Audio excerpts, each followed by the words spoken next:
Well, we've got an open mind, but you also got to be very clear on what it is that you're trying to achieve. What we're trying to achieve is we want to make it easier to do business, to reduce the cost of doing business, to encourage business to invest, so that more successful, more strongly growing businesses will start hiring more Australians again. I mean, that is the objective. So when you say nothing off the table, well, tax increases are off the table because we don't want to make it harder for business to be successful. We want to deliver lower taxes because we want to make it easier for business to be successful. We want to work with the states to ensure that we get aggressive deregulation measures through the process, making it easier for business to obtain approvals and the like, reduce the cost of doing business, making it easier to be successful. So I mean that is, I guess, the broad focus that we will be pursuing.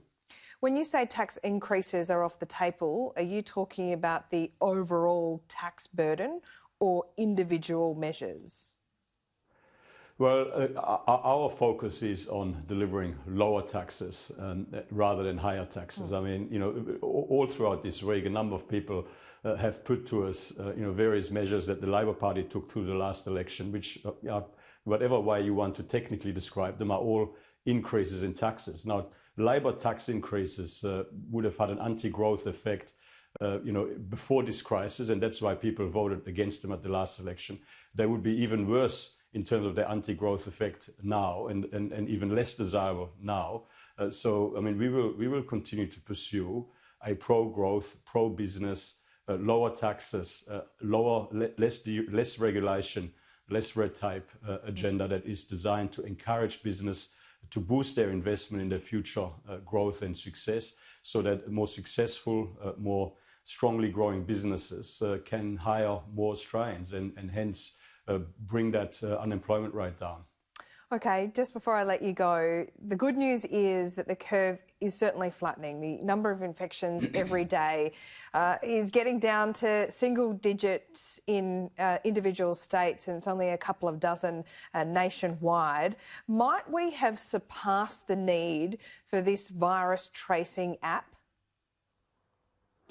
Well, I mean, the risk is, I mean, if we want to genuinely ease restrictions, and of course all of us would like to see that restrictions eased as comprehensively as possible, then, without a capacity to manage the risk of fresh breakouts or fresh areas where the virus could spread, we would expose ourselves to the same problem again. I mean, some countries around the world have eased restrictions and seen, a re-acceleration of the spread of the virus. And the truth is, when the virus is still with us, it is still very much there in other parts of the world. And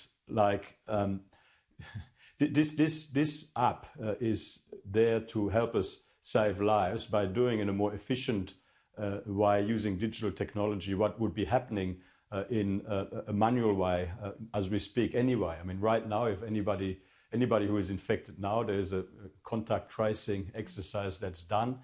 This app would essentially do the same thing with the same purpose, and that is to ensure that we can protect the health of the Australian people, in the context of infections.